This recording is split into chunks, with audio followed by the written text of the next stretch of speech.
ਵਾਹਿਗੁਰੂ ਜੀ ਕਾ ਖਾਲਸਾ, ਵਾਹਿਗੁਰੂ ਜੀ ਕੀ ਫਤਿਹ। परम सन्मानयोग गुरु प्यारे गुरु सवारे गुरमुख प्यारिओ, सिख मिशनरी कॉलेज वालों चल रही इस गुरमुख क्लास विच आप सारिਆਂ ਨੂੰ जी आया। ਅੱਜ ਦੀ ਗੁਰਮੁਖ क्लास विच भगत कबीर जी का शब्द जो गौड़ी राग विच है, साहिब श्री गुरु ग्रंथ साहिब जी के पावन अंक 328 ते सुशोभित है, जिहदियां आरंभ वालियां पंक्तियां हैं। जांक है हरसा ठाकुर भाई, मुक्त अनंत पुकारन जाई। ये आरंभ वालियां पंक्तियां हैं। इस शब्द के विचार साडे नाल सर कुलवंत सिंह जी जम्मू तो साझे कर रहे हैं। भगत बाणी विचों जिहड़े शब्द औखे हैं, जिन्हां दे भाव अर्थ समझण लई सानूं समां लगदा है, कुछ 94 शब्द भगत बाणी विचों असीं सिलेक्ट कीते हैं। उन्हां दी लड़ीवार विचार असीं शुरू कीती है। अज ये शब्द जांका हरसा ठाकुर भाई, मुक्त अनंत पुकारन जाई। वीर कुलवंत सिंह जी आप जी दे नाल इहदी विचार साझे कर रहे हैं। वीर कुलवंत सिंह जी, वाहिगुरू जी का खालसा, वाहिगुरू जी की फतेह। वाहिगुरू साहिब जी एक ओंकार सतनाम करता पुरख निर्भव निर्वैर अकाल मूरत अजूनी सैभं गुर प्रसाद। ज्यों जानो त्यों राख हर प्रभ तेरे आ, केते गणो असंख अवगण मेरे आ। असंख अवगुण खरे कते फेरे, नित प्रत सद भूली है। मोह मगन बिकराल माया, तव प्रसादी भूली है। लोक करत विकार बिखड़े, प्रभ नेरहूं ते नेरे आ। बिनवंत नानक दया तारू, काढ़ भव जल फेरिया। सतनाम वाहिगुरु साहिब जीओ। गौड़ी कबीर जी जाकै हरसा ठाकुर पाई, मुक्त अनंत पुकारन जाई। अब कहो राम परोसा तोरा, तब काहू का कवन निहोरा। अब कहो राम भरोसा तोरा, तब काहू का कवन निहोरा। रहाउ तीन लोक जाकै हैं पार, सो काहे न करै प्रतपार। कहो कबीर एक बुद्ध विचारी, विधवा कस न कही महतारी। कहो कबीर एक बुद्ध विचारी, क्या बस जाओ बिख दे महतारी। परम सन्मानयोग ऑनलाइन क्लास विच जुड़ बैठे गुरमुख प्यारिओ, सतगुरु जी की अपार कृपा नाल जीवन का कुछ समा गुरमत दीयां विचारां करन लई उस वाहिगुरु जी ने साडी झोली विच पाया। अज दी विचार विच ये शब्द जिसका पाठ उच्चारण असीं सरवण कीता है, गौड़ी राग विच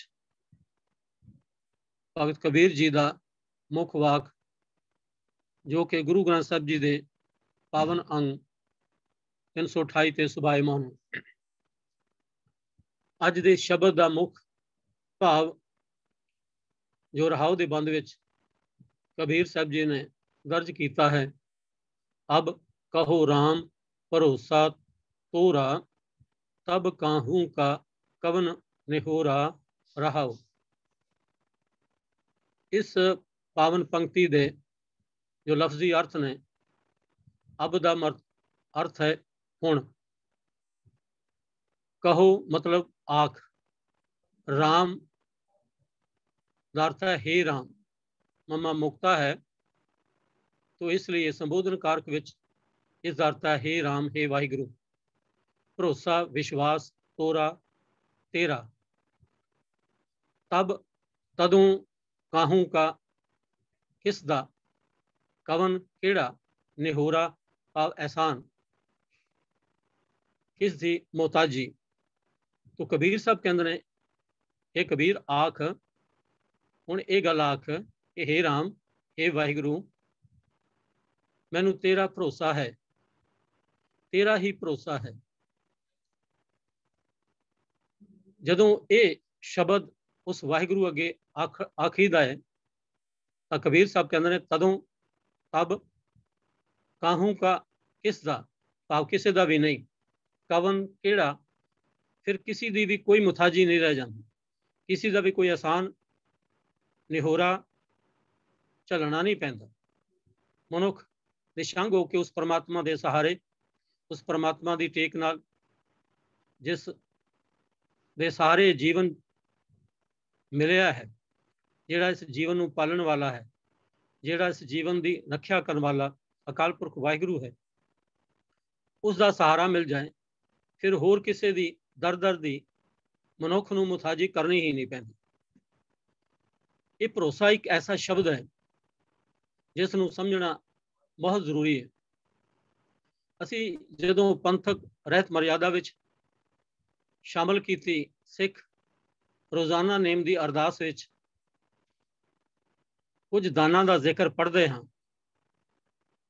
सिखां नूं सिक्खी दान, केस दान, रहत दान, बबेक दान, विसाह दान, भरोसा दान, दाना सिरदान, नाम दान। इन्हां 7 दानां विचों एक दान भरोसा दान उस अकाल पुरख वाहिगुरु तो मंग की जाती है। यह वाहिगुरु मेरे उपर बख्शिश करी, रहमत करी, जिथे तू मैनू सिक्खी दी ये झोली बख्शिश की है, सिक्खी दान, इस झोली की निशानी है केस दान, अते केसां वाले दी पहचान दा पहरावा है रहत दान, रहतवान मनुख दा, रहतवान सिख दा। फिर गुण है बबेक दान कि वो अकल वाला है, उसदे अंदर ये ज्ञान है कि वो चंगे ते मंदे दी परख करन वाला हुंदा है। ये बबेक दान जिस नूं अकाल पुरख वाहिगुरु बख्शदा है, उस दे अंदर फिर ये भरोसा बझ जाता है, उस दे अंदर विसाह दान की दात मिल जाती है कि वो भरोसे योग हो जाता है। अते जिहड़ा विसाह दान आप यकीन वाला बन जाए उसकी कृपा नाल, वो फिर अगों भरोसा मंगदा है कि वाहिगुरु तू मेरे भरोसे का मालिक है।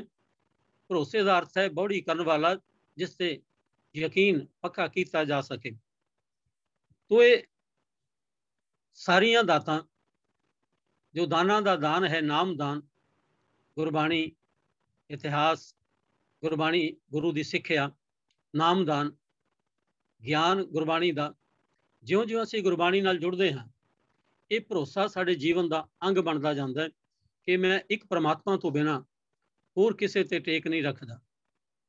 जिवें सिख की परिभाषा विच ये शब्द दर्ज ने कि एक सिक्खी तो इलावा होर किसी धर्म नूं नहीं मनदा, इवें सिख का यह गुण है कि वो एक परमात्मा तो बिना, जो है एक वो है भाई, एक वो है, उसे ते अपना भरोसा टिकाई रखदा है। उस परमात्मा नूं छड्ड के, उस परमात्मा दे गुणां नूं त्याग के, उस दे यकीन ना करके अगर वो किसी होर ते टेक रखदा है तो फिर दर दर ते भटकदा है।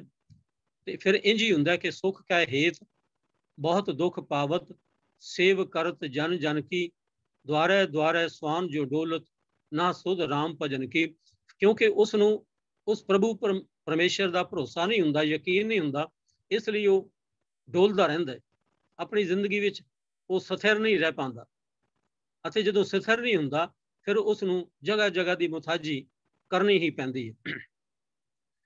ਅਸੀਂ ਜਦੋਂ ਜ਼ਿੰਦਗੀ ਵਿੱਚ ਸਿੱਖਦੇ ਹੀ ਨਹੀਂ, ਹਰ ਮਨੁੱਖ ਦੀ ਜ਼ਿੰਦਗੀ ਵਿੱਚ ਝਾਤੀ ਮਾਰਦੇ ਹਾਂ, ਬਚਪਨ ਤੋਂ ਲੈ ਕੇ ਐਂਡ ਤੱਕ ਉਸ ਨੂੰ ਕਿਸੇ ਨਾ ਕਿਸੇ ਦੀ ਮੁਤਾਜੀ ਦਾ,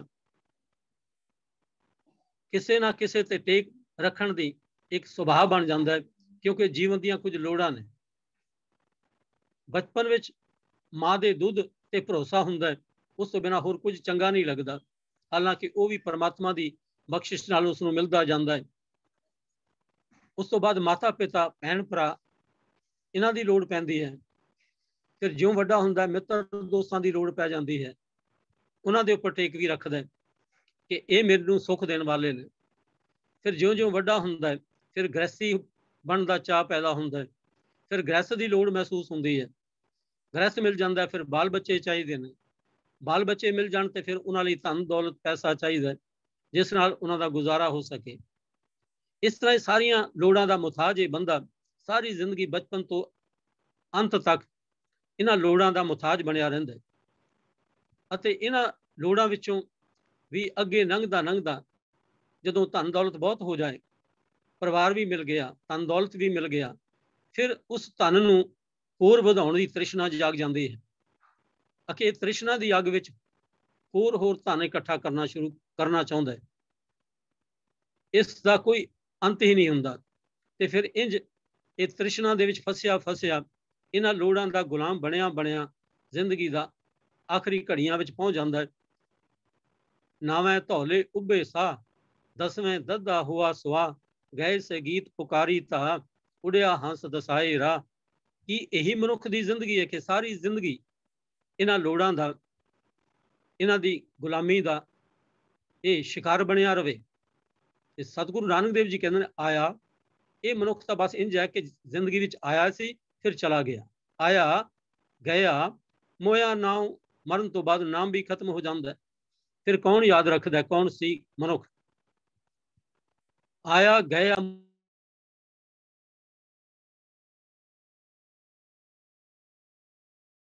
ਸੰਸਾਰ। ਸਤਿਗੁਰੂ ਜੀ ਕਹਿੰਦੇ ਨੇ, ਜਿਸ ਮਨੁੱਖ ਨੂੰ ਗੁਰੂ ਦੀ ਬਖਸ਼ਿਸ਼ ਨਹੀਂ ਹੋਈ, ਉਹ ਗੁਰੂ ਪਰਮੇਸ਼ਰ ਨਾਲ ਨਹੀਂ ਜੁੜਿਆ, ਉਹ ਫਿਰ ਮਨੁੱਖ ਇੰਝ ਹੀ ਹੈ ਜਿਵੇਂ ਸੰਸਾਰ ਵਿੱਚ ਪੈਦਾ ਹੋਇਆ ਸੀ, ਫਿਰ ਇਸਨੇ ਖੱਪ ਜਾਣਾ।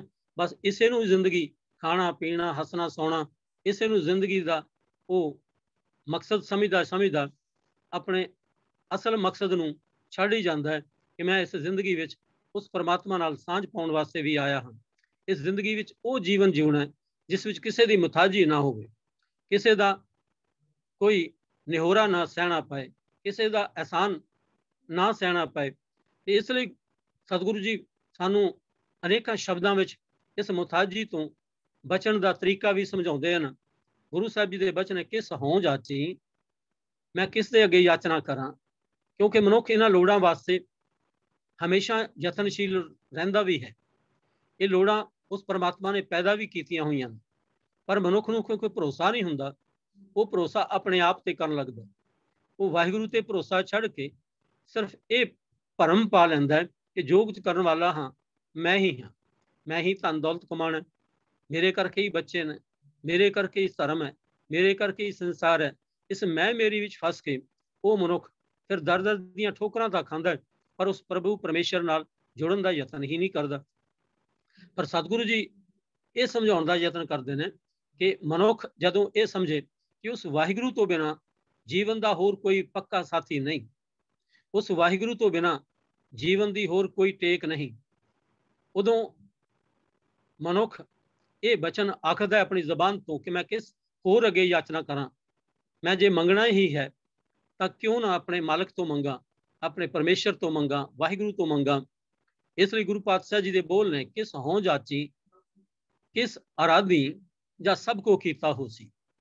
ਜੇ ਸਭ ਕੁਝ ਪਰਮਾਤਮਾ ਦੇ ਹੱਥ ਵੱਸ ਹੈ, ਪਰਮਾਤਮਾ ਨੇ ਇਸ ਸ੍ਰਿਸ਼ਟੀ ਨੂੰ ਪੈਦਾ ਕੀਤਾ, ਇਸ ਬ੍ਰਹਿਮੰਡ ਨੂੰ ਪੈਦਾ ਕੀਤਾ, ਅਤੇ ਇਸ ਬ੍ਰਹਿਮੰਡ ਵਿੱਚ ਵਸਦੇ ਤਿੰਨਾਂ ਲੋਕਾਂ ਵਿੱਚ ਆਕਾਸ਼ ਲੋਕ, ਮਾਤ ਲੋਕ ਅਤੇ ਪਾਤਾਲ ਲੋਕ, ਭਾਵ ਹਰ ਜਗ੍ਹਾ, ਸਾਰੇ ਸੰਸਾਰ ਵਿੱਚ, ਸਾਰੀ ਦੁਨੀਆ ਵਿੱਚ ਜਿੱਥੇ ਕਿਤੇ ਵੀ ਕੋਈ ਵਸਦਾ ਹੈ, ਚਾਹੇ ਉਹ ਮਨੁੱਖ ਹੈ, ਚਾਹੇ ਉਹ ਕੋਈ ਕੀੜਾ ਮਕੌੜਾ ਹੈ, ਚਾਹੇ ਕੋਈ ਹੋਰ ਜਾਨਵਰ ਹੈ, ਚਾਹੇ ਕੋਈ ਕਿਸੇ ਵੀ ਸ਼੍ਰੇਣੀ ਵਿੱਚੋਂ ਹੈ, ਉਸ ਮਨੁੱਖ ਦਾ जो जीवन निर्वाह करने का प्रबंध उस मालिक ने आप किया होया है, फिर मैं किस अपने तो वड्डे दी, अपने तो ताकतवर दी याचना करा, उसकी कामना करा कि वह मेरी मदद करेगा, जे सब कुछ परमात्मा ने पैदा ही किया होया है।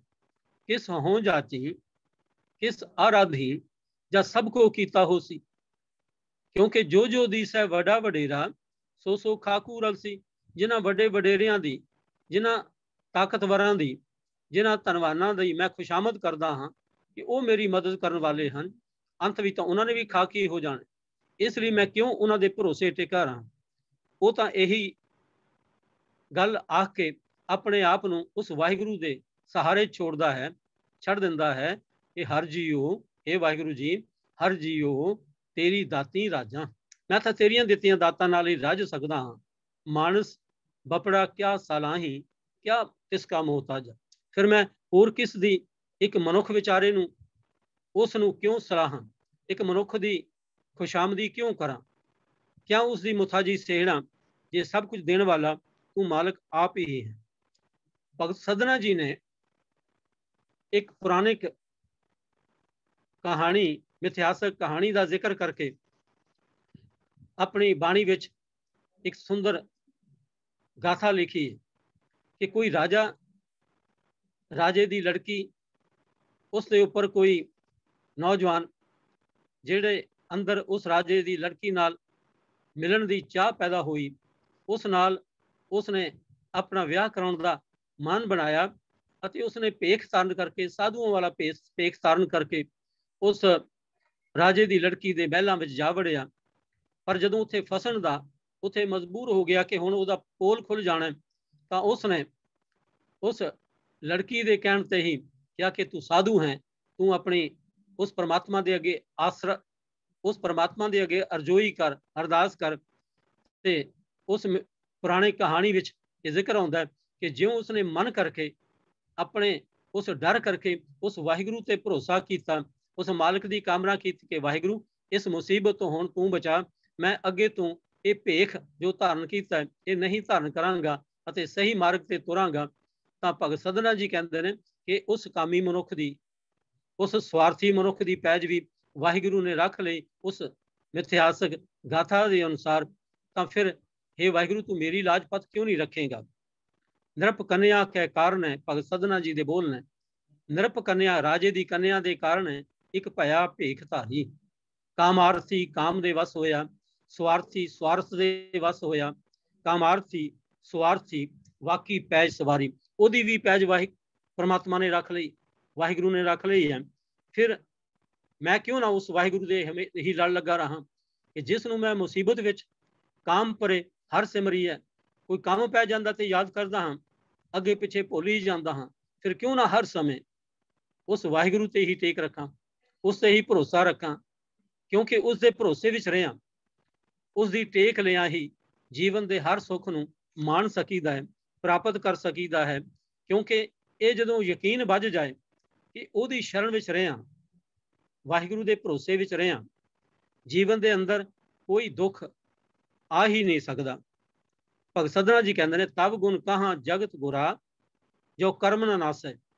पुरातन एक सनातन का एक मत सी कि मनुख जो गीता विच कृष्ण जी ने लिखे है कि मनुख अपने कर्मां का फल भोगदा है, वो चंगे कर्म का फल चंगा भोगदा है, माड़े कर्मां का फल माड़ा ही भोगना पैंदा है, अते एक कर्मां का फल कदी खत्म नहीं हुंदा।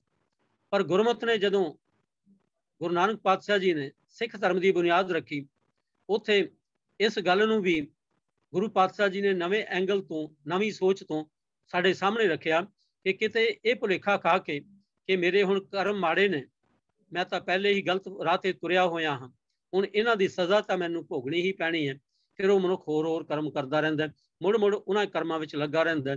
तां सतगुरु नानक देव जी महाराज ने उत्थे एक संदेश दिता कि जे मनुख ये प्रण कर लवे कि मैं पहला तो गलती करदा कर चुका हाँ, उहदा फल मैनूं माड़ा भोगना पै रहा, पर मैं जे अगे तो फिर अपने आप नूं पड़चोल करके अपने आप नूं सुधार लवां, अपने आप नूं चेंज कर लवां, अपने आप च बदलाव ले आवां, तो मेरे पिछले कर्म माफ हो सकते हैं।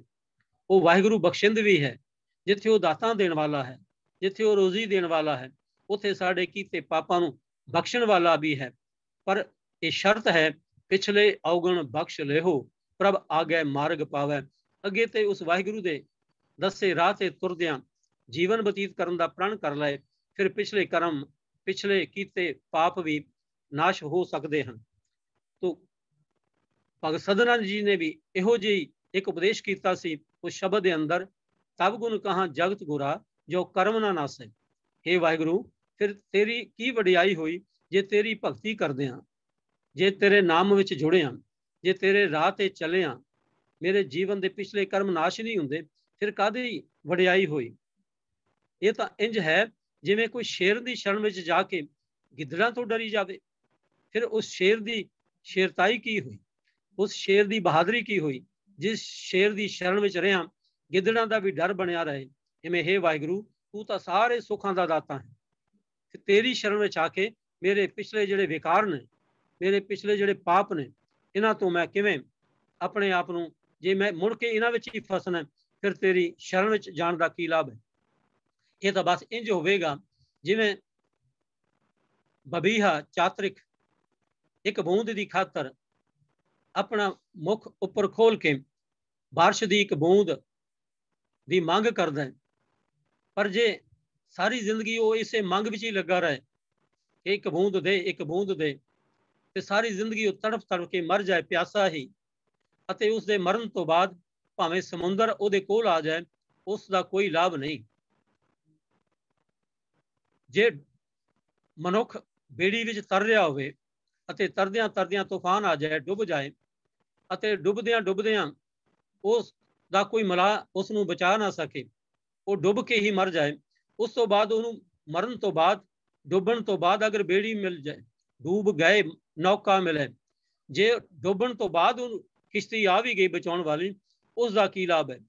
ਇਵੇਂ ਹੀ ਸਿੱਖ ਇਹ ਅਰਦਾਸ ਕਰਦਾ ਹੈ, ਵਾਹਿਗੁਰੂ ਮੈਨੂੰ ਮਰਨ ਤੋਂ ਬਾਅਦ ਕਿਸੇ ਐਸੀ ਮੁਕਤੀ ਦੀ ਲੋੜ ਨਹੀਂ, ਮਰਨ ਤੋਂ ਬਾਅਦ ਕਿਸੇ ਐਸੇ ਭਰਮ ਜਾਲ ਵਿੱਚ ਫਸਣ ਦੀ ਲੋੜ ਨਹੀਂ ਕਿ ਇਸ ਜੀਵਨ ਵਿੱਚ ਭਗਤੀ ਕਰਾਂ, ਇਸ ਜੀਵਨ ਵਿੱਚ ਰੱਬ ਦੀ ਬੰਦਗੀ ਕਰਾਂ, ਤੇ ਮੇਰੇ ਮਰਨ ਤੋਂ ਬਾਅਦ ਮੈਂ ਕਿਸੇ ਸਵਰਗ ਵਿੱਚ ਚਲਾ ਜਾਵਾਂਗਾ, ਮੈਨੂੰ ਕੋਈ ਸੁੱਖ ਆਰਾਮ ਮਿਲੇਗਾ। ਤੋ ਅਸਲ ਵਿੱਚ ਗੁਰਮਤਿ ਦਾ ਜੋ ਸੰਦੇਸ਼ ਸੀ ਉਹ ਸੀ ਜੀਵਨਦਿਆਂ ਹੀ ਮੁਕਤੀ ਦਾ ਅਹਿਸਾਸ ਹੋ ਜਾਣਾ, ਜੀਵਦਿਆਂ ਹੀ ਮੁਕਤ ਹੋ ਜਾਣਾ, ਤੇ ਜਿਉਂਦੇ ਜੀ ਮੈਨੂੰ ਵਿਕਾਰਾਂ ਵਿੱਚੋਂ ਬਚਾਉਣ ਵਾਲਾ ਹੋਰ ਕੋਈ ਦਿਸਦਾ ਹੀ ਨਹੀਂ। ਇਹਨਾਂ ਵਿਕਾਰਾਂ ਤੋਂ ਬਚਾਉਣ ਵਾਲਾ ਤਾਂ ਉਹ ਇੱਕ ਅਕਾਲ ਪੁਰਖ ਵਾਹਿਗੁਰੂ ਹੈ। ਇਸ ਲਈ ਮੈਨੂੰ ਪੂਰਨ ਆਸ ਹੈ, ਪੂਰਨ ਭਰੋਸਾ ਹੈ। ਇਸ ਲਈ ਮੈਂ ਇਹ ਅਰਜ਼ੋਈ ਕਰਦਾ ਰਹਿੰਦਾ ਹਾਂ ਕਿ हे ਵਾਹਿਗੁਰੂ, ਮੈਂ ਨਹੀਂ ਕਛ ਹਉ ਨਹੀਂ, ਕਛ ਆਹੇ ਨਾ ਮੋਰਾ, ਅਵਸਰ ਲੱਜਾ ਰਾਖ ਲਿਹੋ ਸਦਨਾ ਜਨ ਤੋਰਾ। ਸਦਨਾ ਜੀ ਇਸੇ ਲਈ ਆਖਦੇ ਹਨ ਕਿ ਵਾਹਿਗੁਰੂ ਮੇਰੇ ਅੰਦਰ ਇਹ ਕੋਈ ਤਾਕਤ ਨਹੀਂ, ਮੈਂ ਕੋਈ ਐਸੀ ਸੱਤਿਆ ਦਾ ਮਾਲਕ ਨਹੀਂ ਕਿ ਮੈਂ ਖੁਦ ਆਪਣੇ ਯਤਨ ਨਾਲ ਇਹਨਾਂ ਵਿਕਾਰਾਂ ਤੋਂ ਮੁਕਤੀ ਹਾਸਲ ਕਰ ਸਕਾਂ, ਇਹਨਾਂ ਵਿਕਾਰਾਂ ਤੋਂ ਬਚ ਸਕਾਂ। ਇਸ ਲਈ ਮੈਂ ਸਾਰੇ ਦਰ ਛੱਡ ਕੇ ਤੇਰੀ ਦਰ ਤੇ ਆਇਆ ਹਾਂ।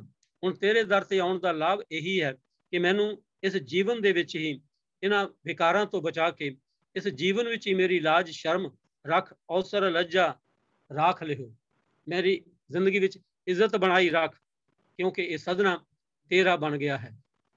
ਅਬ ਕਹੋ ਰਾਮ ਭਰੋਸਾ ਤੋਰਾ, ਹੁਣ ਮੈਨੂੰ ਤੇਰੇ हे ਰਾਮ ਤੇਰਾ ਹੀ ਭਰੋਸਾ ਵੱਜ ਗਿਆ ਹੈ, ਫਿਰ ਮੈਨੂੰ ਕਿਸੇ ਦੀ ਫਿਰ ਡਰ ਫਿਕਰ ਕੋਈ ਚਿੰਤਾ ਨਹੀਂ ਰਹਿ ਜਾਂਦੀ। ਕਿਉਂਕਿ ਦੁਨੀਆ ਵਿੱਚ ਜਦੋਂ ਅਸੀਂ ਵੇਖਦੇ ਹਾਂ, ਕੋਈ ਕਿਸੇ ਦਾ ਸਹਾਰਾ ਲੈ ਲੈਂਦਾ, ਕੋਈ ਕਿਸੇ ਦਾ ਸਹਾਰਾ ਲੈ ਲੈਂਦਾ, ਕੋਈ ਕਿਸੇ ਦੀ ਮੁਤਾਜੀ ਕਰਦਾ, ਕੋਈ ਕਿਸੇ ਚੀਜ਼ ਦੀ ਮੁਤਾਜੀ ਵਿੱਚ ਕਰਦਾ, ਪਰ ਜਦੋਂ ਅਸੀਂ ਵੇਖਦੇ ਹਾਂ ਕਿ ਹਮੇਸ਼ਾ ਇਹਨਾਂ ਤੋਂ ਬਚਾਉਣ ਵਾਲਾ ਹੋਰ ਕੋਈ ਇੱਕ ਪਰਮਾਤਮਾ ਦੀ ਬੰਦਗੀ ਤੋਂ ਬਿਨਾਂ ਹੋਰ ਕੋਈ ਐਸੀ ਸ਼ਕਤੀ ਨਹੀਂ, ਐਸੀ ਤਾਕਤ ਨਹੀਂ, ਕੋਈ ਰਿਸ਼ਤੇਦਾਰ ਸੰਬੰਧੀ, ਕੋਈ ਮਿੱਤਰ ਦੋਸਤ, ਕੋਈ ਮਾਂ ਪਿਓ, ਕੋਈ ਧੀਆਂ ਪੁੱਤਰ, ਕੋਈ ਸੰਸਾਰ ਦੀ ਧਨ ਦੌਲਤ, ਇਹ ਹਮੇਸ਼ਾ ਸੰਗੀ ਨਹੀਂ ਬਣ ਸਕਦੇ। ਅੱਜ ਹਨ ਕੱਲ ਨਹੀਂ ਹੋਣਗੇ। ਅੱਜ ਕੋਈ ਮਿੱਤਰ ਹੈ ਕੱਲ ਨੂੰ ਦੁਸ਼ਮਣ ਵੀ ਬਣ ਸਕਦਾ ਹੈ। ਅੱਜ ਧਨ ਦੌਲਤ ਹੈ ਕੱਲ ਨੂੰ ਕੰਗਾਲੀ ਵੀ ਆ ਸਕਦੀ ਹੈ, ਕਿਉਂਕਿ ਇਹ ਸਾਰੀ ਜ਼ਿੰਦਗੀ ਵਿੱਚ ਹਮੇਸ਼ਾ ਰਹਿਣ ਵਾਲਾ ਟਿਕਣ ਵਾਲਾ ਕੋਈ ਹੋਰ ਸ਼ਕਤੀ ਹੈ ਹੀ ਨਹੀਂ। ਦੁਨੀਆ ਵਿੱਚ ਜਿਤਨੇ ਵੀ ਪਦਾਰਥ ਨੇ, ਜਿਤ ਮਨੁੱਖ ਨੇ, ਇਹ ਸਭ ਨਾਸ਼ ਹੋਣ ਵਾਲੇ ਨੇ। ਤੇ ਸਤਿਗੁਰੂ ਗੁਰੂ ਅਰਜਨ ਪਾਤਸ਼ਾਹ ਜੀ ਕਹਿੰਦੇ ਨੇ, ਕੋਈ ਨਾ ਕਿਸੇ ਹੀ ਸੰਗ ਕਾਹੇ ਗਰਬੀ ਹੈ, ਇੱਕ ਨਾਮ ਆਧਾਰ ਭਉਜਲ ਤਰਬੀ ਹੈ। इस जिंदगी विच कोई भी किसी दी हमेशा लई उहदी संगत उहदे संग रह के उहदी रखिया नहीं कर सकदा। एक परमात्मा दे नाम तो बिना उसका परमात्मा का नाम ही है जो साडे जीवन का हमेशा लई सहारा बन सकता है। इसलिए मैं अरदास करदा हाँ, गुरु अर्जन देव जी महाराज भी कहते हैं, मैं गरीब सच टेक तू। हे वाहिगुरु, मैं इन्हां गुणा करके गरीब हाँ, मैनू हे सच वाहिगुरु तेरी टेक है, तेरा भरोसा है। मैं गरीब सच टेक तू मेरे सतगुर पूरे, देख तुम्हारा दर्शन मेरा मन पीरे। ज्यों ज्यों मैं तेरे दर्शन करदा हाँ, ज्यों ज्यों मैं तेरी शरण विच आउंदा हाँ, ज्यों ज्यों मैं तेरा भरोसा मानदा हाँ, फिर मैनू इन्हां दी मुताजी नहीं रह जाती, मैं इन्हां तो बच जाता हाँ। क्योंकि सच्चा सदा कायम रहने वाला गुणा का खजाना इको एक है, वो है तू परमात्मा सच्चा गुणी निधान। गुणा का खजाना अगर कोई है प्रभ गहर गंभीरे, ते उसे दा ही भरोसा मनुख नूं चाहीदा ताकि वह हमेशा उस गुणा के खजाने नाल जुड़िया रह सके। सच्चा गुणी निधान तू प्रभ गहर गंभीरे, आस भरोसा खसम का नानक के जियरे। इसलिए नानक का अगर कोई, गुरु अर्जन साहब जी कहते हैं कि अगर मेरा कोई भरोसा बजदा है तो हे वाहिगुरु सिर्फ केवल ते केवल तेरे ते टिकदा है, क्योंकि तू हमेशा रहने वाला है, आद भी हुण भी अगों भी हमेशा लिए सच है। इसलिए तेरा ही भरोसा मेरे जीवन का एक अंग बनया रहिंदा है।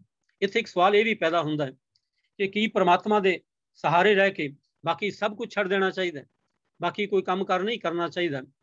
एक किसी ने गल सुनाई सी कि कोई सज्जन फौज विच भर्ती हो गया, फौज विचों थोड़ी देर बाद वो नितनेमी सी, गुरसिख सी, अमृतधारी सी, ते पढ़दियां पढ़दियां जदों ये शब्द उसने रोज पढ़दा सी, भई प्रापत मानुख दे हुरिया, गोबिंद मिलन की ए तेरी बरिया, अवर काज तेरा किते ना काम, मिल साध संगत भज केवल नाम। ये जदों पंक्तियां पढ़दा रोज उसके मन नूं टुंबदियां, ते उसने इन्हां दे ये अर्थ करके कि होर दुनिया के काम सारे छड़ देने चाहिए हैं, केवल ते केवल सत्संगत में जाके परमात्मा का नाम जपना है।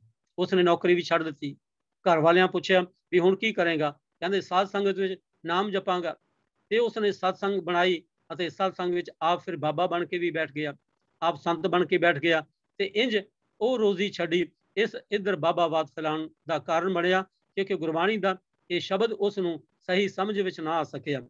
तो असी गुरबाणी तो ये सवाल पूछिए कि असी होर काम तो की भाग है। गुरु पातशाह जी ने सानू किते भी ये गल नहीं आखी कि सारे काम धंधे छड़ के मनुख केवल ते केवल वाहिगुरु वाहिगुरु करे, या केवल ते केवल सत्संगत में बैठ के नाम जपे। यही नहीं, सगों गुरमत विच नाम का जो कंसैप्ट सी ये बिल्कुल अलग विषय है। इसनूं फिर किते विचारन का यत्न भी करांगे कि नाम जपना है की। तो सतगुरु जी ने बाणी भी सानू जिथे एक सेध बख्शी हुई है कि मनुख खावे भी, खांदियां पींदियां पहनदियां खवंदियां कपड़े भी पहनने, सारे दुनिया के सुख आराम मानने ने, पर उहदे विच उस परमात्मा की याद विच भी टिके रहने। जिस तरह मनुख अंजन विच निरंजन रहना सीख जाए, जिवें लोक विच रहिंदा परलोक सवार लवे, तां गुरु पातशाह जी कहते हैं सगल विधि जुर आहर करिया, तजिओ सगल अंदेशा। जे मनुख सारे विधियां ना वरते, सारे काम धंधे छड़ दे, पर मन में एक अंदेशा बन जाएगा, फिर रोटी कितों खावांगे, फिर कपड़े कितों पहनांगे, फिर संसार के सुख आराम कितों आउणगे, तां ये अंदेशा मन में पैदा हो जाएगा। उस अंदेशे के कारण फिर वो दर दर से ठोकरां भी खावेगा।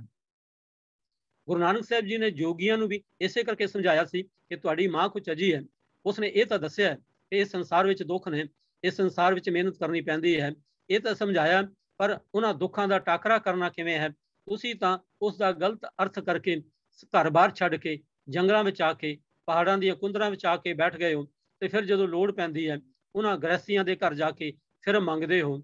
इसलिए गुरु पातशाही कहते मनुख ने, सिख ने कभी भी अपने काम धंधा नहीं छड़ने, अपने कर्म नहीं छड़ने।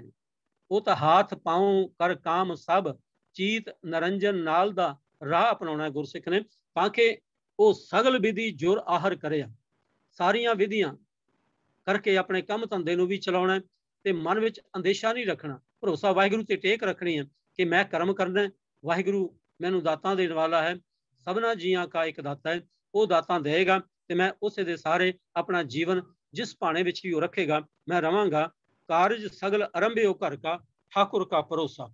जदों ठाकुर दा, मालिक दा, वाहिगुरु दा, परमेश्वर दा भरोसा बन जाए, उदों फिर वो अपने जीवन दे सारे काम काज भी करदा, पर उन्हां काम कार करदियां करदियां उस वाहिगुरु नाल भी जुड़िया रहिंदा है। जिवें अंजन विच रह के निरंजन होईदा है, जिवें पानी विच रह के मुरगाबी निर्लेप रह सकदी है, इवें दुखां विच रह के सुख मनाउण दी प्रक्रिया भी सतगुरु जी की बख्शिश नाल समझ आ जाती है कि यह मनुख फिर ऐसी अवस्था का मालिक बन जाता है। तो इसे भाव नूं, इसे भरोसे नूं, इस शब्द के बाकी बंदां विच गुरु पातशाह जी ने अलग अलग ढंग दे नाल समझाउण दा यतन कीता है। अज दे विचार गोचरे शब्द विच जो पहला बंद आउंदा है, जाकै हर सा ठाकुर भाई, मुकत अनंत पुकारन जाई। मुकत ते थोड़ा जिहा विश्राम दे के पाठ करांगे। जाकै जिस दे हिरदे घर विच, जाकै जिस दे घर विच हरसा हरि वर्गा, परमात्मा वर्गा, ठाकुर भाई मालिक है। ये भाई जिस दे मन विच हरि वर्गा, उस मालिक वर्गा भाव वो परमात्मा आप बैठा होवे, उस नूं फिर होर किसे जगह तो मुक्ति पाण दी लोड़ ही नहीं रहिंदी। वो किसे मरण तो बाद दी मुक्ति दी आस भी नहीं रखदा, वो किसे मनुख दी मुताजी भी नहीं चाहुंदा, वो किसे धन दौलत दी गुलामी का शिकार भी नहीं होना चाहुंदा, क्योंकि मुक्ति तां अनेकां बार उस दे घर जाके उस दे दर ते खड़ी रहिंदी है। मुकत अनंत पुकारन जाई, अनेकां बार उहदे दर ते जाके पुकार करदी है कि तू मुक्त हो सके है, मुक्त हो गया है। तो इस नूं जदों असीं वेखदे हां कि जिस दे हिरदे विच उस मालिक दा निवास हो जाता है, जिस उस मालिक दा प्रवेश हो जाता है, जिस दे जीवन विच उसकी जबान ते वाहिगुरु है, उस दे हिरदे विच वाहिगुरु है, उस दे जीवन विच वाहिगुरु दे है, उस दे कर्मां विच वाहिगुरु है, वो फिर मालिक आप परमेश्वर उस दे जीवन नूं इंज बदल दिंदा है कि वो फिर मरण तो बाद दी किसी मुक्ति का जिक्र ही नहीं करता कि मैनूं मरण तो बाद मुक्ति मिलेगी। जदों बंदा इत्थे किते दुख की घड़ी विच हुंदा है, तो गुरु नानक पातशाह जी ने सानूं उन्हां दुखां दा टाकरा करन दी जाच सिखाई। भगत नामदेव जी का इस बारे एक शब्द आउंदा है कि भगत नामदेव जी पुराने गाथा के मुताबिक कि वो मंदिर में जाते हैं, उत्थे पूजा करन जाते हैं, तो पंडित उसनूं शूद्र शूद्र कह के बाहर धक्कदे हैं कि उन्होंने मंदिर में प्रवेश नहीं करन दिंदे। तां भगत नामदेव जी ने ऐसी अवस्था का जिक्र किया है कि जिस मंदिर विच, जिस मंदिर नूं रब दा घर कहा जाए, उस मंदिर विच जाके अगर किसी गरीब नूं धक्के पैंदे होण, फिर उसकी बंदगी का लाभ की है। ते जे उस बंदगी का लाभ ये दस दिता जाए कि तू हाँ बंदगी करी चल, मरण तो बाद सीधा तू स्वर्गां में जाएगा, तो भगत नामदेव जी कहते हैं ऐसी मुक्ति नूं मैं की करांगा। आप जी दे बोल ने, मुए हुए जो मुक्त देहोगे, मुक्त न जाना कोई ला, ये पंडिया मोको ढेड कहत तेरी पैज पिछौंडी होए ला। ये हुण जींदियां जी मैनूं धक्के मार रहे हैं, ये जींदियां जी मैनूं शूद्र कह के दुरकार रहे हैं, शूद कर मार उठायो, कहाँ करूं बाप बीठला। ते फिर उत्थे एक भरोसा मन विच आउंदा है, वाहिगुरू तेरा दर इहो जिहा नहीं हो सकदा, ये वाहिगुरू तू सर्ब कला दा मालिक है, सारे संसार ब्रह्मांड दा मालिक है, तू सारी दुनिया दा भार अपने सिर ते चुकण वाला है। दस फिर तेरे इस अखौती मंदिर विच जिथे शूदरां नूं धक्के पैंदे होण, जिथे शूदरां नूं शूद शूद करके बाहर धक्किया जांदा होवे, वो तेरा मंदिर नहीं हो सकता, क्योंकि तू दयाल है, तू दया दा सागर है, तू कृपाल है, कृपा करने वाला है। तो इसलिए तू बहुत ताकत का मालिक भी है, अत पुज भी है, बेअंत गुणा का मालिक है। तू जो दयाल कृपाल कईयत है, अत पुज पायो अपार ला।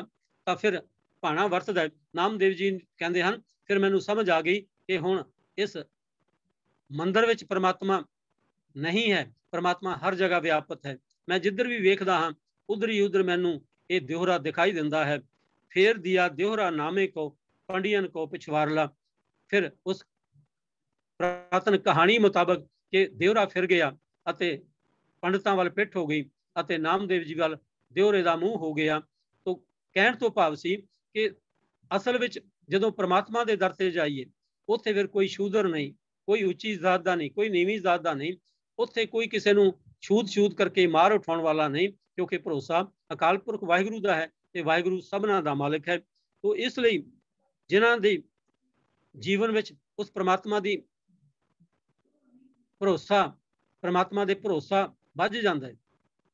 ਜਿਹੜੇ उस परमात्मा के भरोसे दी टेक रख लेंदे ने वो फिर मरण तो बाद की मुक्ति की गल नहीं करते, उस जीवन में ही मुक्त हो जाते हैं। ਅਤੇ ਉਹ मुक्ति की है? विकारां तो मुक्ति, पराई मुथाजी तो मुक्ति, किसी मनुख दी दे मुथाजी तो मुक्ति। इंज हर किस्म की मुक्ति तो बच जाता है, क्योंकि उस गुरु नानक का यह पैगाम चेते आ जाता है, किरत करो, नाम जपो, वंड के छको। तो गुरु अर्जन देव जी महाराज भी कबीर साहब जी दे इस मुक्ति दे संकल्प नूं अपनी सुखमनी साहब की बाणी विच दोहराउंदे हन कि जीवन मुक्त सिख ने जीवन मुक्त होना है, मरण तो बाद की किसी मुक्ति का जिक्र गुरमत विच प्रवान नहीं किया गया। प्रभ की आग्या आत्म हिताव है, बस रब्बी रजा नूं समझ के जिहड़ा मनुख तुर पैंदा है उस रब्बी भाणे नूं मनदा है। वो दुख विच भी, सुख विच भी, गमी विच भी ते खुशी विच भी, वो धुप विच भी ते छांव विच भी, भाव हर जगह उस परमात्मा दे भाणे विच रहिंदा है। प्रभ की आग्या आत्म हितावै, जीवन मुक्त सोऊ कहावै। फिर एक ऐसी अवस्था है जिथे हरख ते सोग इक्को जिहे हो जाते हैं, जिथे स्वर्ग ते नरक दी कोई भरम भुलेखा नहीं रह जाता, जिथे मिट्टी ते सोने का कोई भेद नहीं रह जाता, जिथे अमृत ते जहर का कोई वख-वख भरमजाल नहीं हुंदा, उथे मान ते अभिमान की फिक्र चिंता नहीं हुंदी, उथे राजे ते रंक का एक समान वरतारा हुंदा है। तो गुरु अर्जन देव जी महाराज कहते हैं, तैसा हरख तैसा ओ सोग, सदा आनंद तह नहीं बेयोग, तैसा स्वर्ण तैसी उस माटी, तैसा अमृत तैसी बेखाटी, तैसा मान तैसा अभिमान, तैसा रंक तैसा राजान। ते फिर ये अवस्था बनी किवें? जो वरताए साई जोत, नानक ओ पुरख कही है जीवन मुक्त। जिहड़ा उस रब दे भरोसे ते टिक के उस रब दे भाणे विच रह के रब दी रजा नूं, रब दे हर काम नूं सत करके जानन लग पैंदा है, गुरु दे उपदेशां अनुसार अपने जीवन नूं उस परमात्मा ते छड़ दिंदा है, जिस नूं पातशाह कहंदे मैं सब कुछ छोड़ प्रभ तू ही ते आया। जिहड़े उसे एक दी शरण विच आ जांदे हन तां सतगुरु कहंदे ने ओही मनुख असल विच जीवन मुक्त है। उस नूं फिर किसी दी मुथाजी दी लोड़ ही नहीं रहिंदी। उहदी अवस्था तां बस इंज है, नानक लीन भयो गोबिंद सिंह जो पानी संग पानी। उसका जीवन गुरु वर्गा हो जाता है, उसका जीवन परमात्मा वर्गा ही हो जाता है। अगले बंद विच कबीर साहब जी एक होर भेद खोलते हैं, तीन लोक जाकै हैं भार, सो काहे ना करे प्रतपार। तीन लोक तरत आकाश पताल, भाव हर जगह।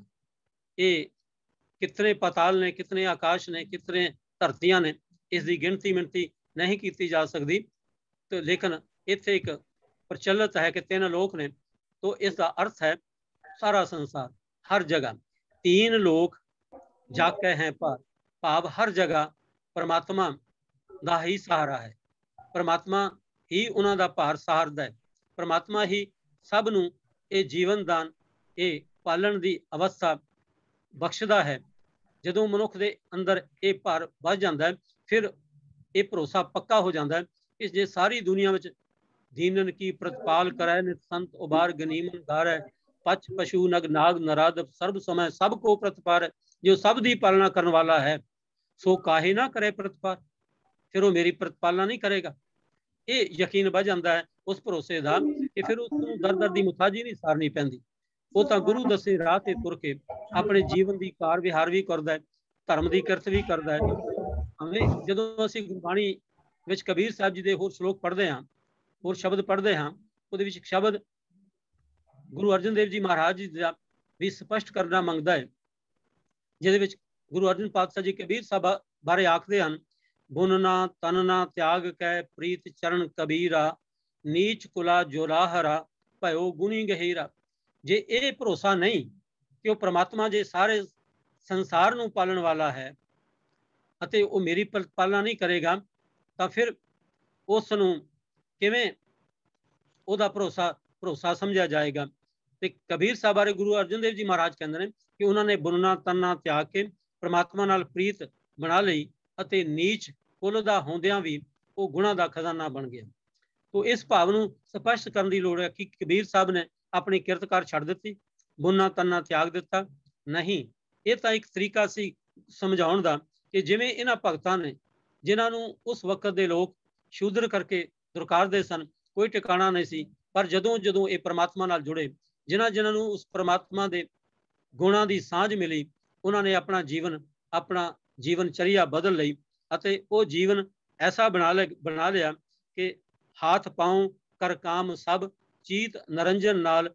ਇਸ ਤਰ੍ਹਾਂ ਦਾ ਜੀਵਨ ਜਦੋਂ ਬਿਤਾ ਲਿਆ ਤਾਂ ਉਹਨਾਂ ਨੂੰ ਇਹ ਮੁਥਾਜੀ ਨਹੀਂ ਰਹੀ। ਉਹ ਕਿਰਤ ਤਾਂ ਹੱਸ ਕੇ ਕਰਦੇ ਨੇ ਕਿ ਉਹ ਨੀਕੀ ਤੇਰੀ ਬੇਗਾਰੀ ਆਲੇ ਤੇਰਾ ਨਾਮ। ਜਿਵੇਂ ਇਸ ਕੰਮਕਾਰ ਨੂੰ ਵੀ ਉਹ ਪ੍ਰਮਾਤਮਾ ਦੀ ਦਿੱਤੀ ਦਾਤ ਹੀ ਸਮਝਦੇ ਨੇ ਕਿ ਇਹਨਾਂ ਕੰਮਕਾਰ ਕਰਦਿਆਂ ਮੈਂ ਆਪਣਾ ਜੀਵਨ ਨਿਰਵਾਹ ਵੀ ਕਰਨਾ ਅਤੇ ਪਰ ਫਿਰ ਕਿਸੇ ਦੀ ਮੁਥਾਜੀ, ਕਿਸੇ ਦਾ ਗੁਲਾਮ ਬਣ ਕੇ ਨਹੀਂ ਜੀਵਨ। ਰਹਿਰਾਸ ਵਿੱਚ ਵੀ ਅਸੀਂ ਇਸ ਗੱਲ ਨੂੰ ਦੁਹਰਾਉਂਦੇ ਹਾਂ ਕਿ ਮਨੁੱਖ ਉਦਮ ਜ਼ਰੂਰ ਕਰੇ ਪਰ ਚਿੰਤਾ ਵਿੱਚ ਨਹੀਂ। ਜਦੋਂ ਅਸੀਂ ਉਦਮ ਕਰਦੇ ਹਾਂ ਤਾਂ ਫਿਰ ਹਮੇਸ਼ਾ ਇਹ ਚਿੰਤਾ ਬਣੀ ਰਹੇ, ਪਤਾ ਨਹੀਂ ਇਹ ਕੰਮ ਹੋਵੇਗਾ ਜਾਂ ਨਹੀਂ ਹੋਵੇਗਾ, ਇਹ ਮੈਨੂੰ ਕਿੰਨੀ ਕੁ ਕਮਾਈ ਹੋਵੇਗੀ ਜਾਂ ਨਹੀਂ ਹੋਵੇਗੀ। ਪਰ ਭਰੋਸਾ ਜੇ ਬਣ ਜਾਏ ਕਿ ਮੈਂ ਮਿਹਨਤ ਕਰਦਾ ਹਾਂ, ਵਾਹਿਗੁਰੂ ਮੇਰੀ ਮਿਹਨਤ ਨੂੰ ਅਜਾਈ ਨਹੀਂ ਜਾਣ ਦੇਗਾ, ਤਾਂ ਉਸ ਦਾ ਜੀਵਨ ਦੇ ਅੰਦਰ ਇਹ ਵਿਸ਼ਵਾਸ ਵੱਧ ਜਾਂਦਾ ਹੈ ਕਿ ਉਹ ਫਿਰ ਚਿੰਤਾ ਤੋਂ ਮੁਕਤ ਹੋ ਜਾਂਦਾ ਹੈ। ਕਾਹੇ ਰੇ ਮਨ ਚਿਤ ਵੈ ਉਦਮ ਜਾਂ ਆਹਰ ਹਰ ਜੀਉ ਪਰਿਆ, ਸਹਿਲ ਪੱਥਰ ਮੈਂ ਜਨ ਤੋਂ ਪਾਏ, ਤਾਕਾ ਰਿਜ਼ਕ ਆ ਗਏ ਕਰ ਤਰਿਆ। ਜੇ ਪੱਥਰਾਂ ਵਿੱਚ ਵੀ ਉਹ ਰੋਜ਼ੀ ਦੇਣ ਵਾਲਾ ਹੈ, ਜਗ੍ਹਾ ਜਗ੍ਹਾ ਹਰ ਕੀੜੇ ਮਕੌੜੇ ਨੂੰ ਉਸ ਦੀ ਰੋਜ਼ੀ ਉਸਨੇ ਮੁਹੱਈਆ ਕਰਵਾਈ ਹੋਈ ਹੈ, ਫਿਰ ਸਾਡੇ ਵਾਸਤੇ ਕੀ ਉਹਦਾ ਖਜ਼ਾਨਾ ਖਾਲੀ ਹੈ? ਇਸ ਲਈ ਗੁਰੂ ਪਾਤਸ਼ਾਹ ਕਹਿੰਦੇ, ਨਾਨਕ ਚਿੰਤਾ ਮਤ ਕਰੋ। ਚਿੰਤਾ ਨਹੀਂ ਕਰਨੀ, ਉਦਮ ਕਰਨਾ ਹੈ। ਉਦਮ ਕਰਦਿਆਂ ਜੀਓ ਤੂੰ, ਕਮਾਉਂਦਿਆਂ ਸੁਖ ਪਹੁੰਚ, ਧਿਆਉਂਦਿਆਂ ਤੂੰ ਪ੍ਰਭੂ ਮਿਲ, ਨਾਨਕ ਉਤਰੀ ਚਿੰਤ। ਇਸ ਤਰ੍ਹਾਂ ਚਿੰਤਾ ਰਹਿਤ ਹੋ ਕੇ ਕਿਰਤ ਵਿਰਤ ਕਰ ਧਰਮ ਦੀ ਹੱਥੋਂ ਦੇ ਕੇ ਭਲਾ ਮਨਾਉਣਾ। ਗੁਰੂ ਨਾਨਕ ਪਾਤਸ਼ਾਹ ਜੀ ਨੇ ਵੀ ਇਹੋ ਗੱਲ ਸਮਝਾਈ ਕਿ ਕਿਰਤ ਕਰਨੀ ਹੈ, ਧਰਮ ਦੀ ਕਿਰਤ ਕਰਨੀ ਹੈ। 2 ਨੰਬਰ ਦੀ ਕਮਾਈ ਨਹੀਂ ਕਰਨੀ, ਪਰਾਇਆ ਹੱਕ ਨਹੀਂ ਮਾਰਨਾ। ਕਾਲ ਖਾਏ ਕਿ ਹੱਥੋਂ ਦੇ, ਨਾਨਕ ਰਾਹ ਪਛਾਣਾ ਸੇ। ਜੀਵਨ ਦਾ ਅਸਲ ਰਾਹ ਹੈ ਕਿ ਮਨੁੱਖ ਮਿਹਨਤ ਕਰਕੇ ਮਿਹਨਤ ਦੀ ਕਮਾਈ ਖਾਏ, ਕਿਰਤ ਵਿਰਤ ਕਰ ਧਰਮ ਦੀ। ਭਾਈ ਗੁਰਦਾਸ ਜੀ ਵੀ ਇਸ ਗੱਲ ਦੀ ਸ਼ਾਦੀ ਭਰਦੇ ਹਨ, ਕਿਰਤ ਵਿਰਤ ਕਰ ਧਰਮ ਦੀ ਹੱਥੋਂ ਦੇ ਕੇ ਭਲਾ ਮਨਾਵੇ।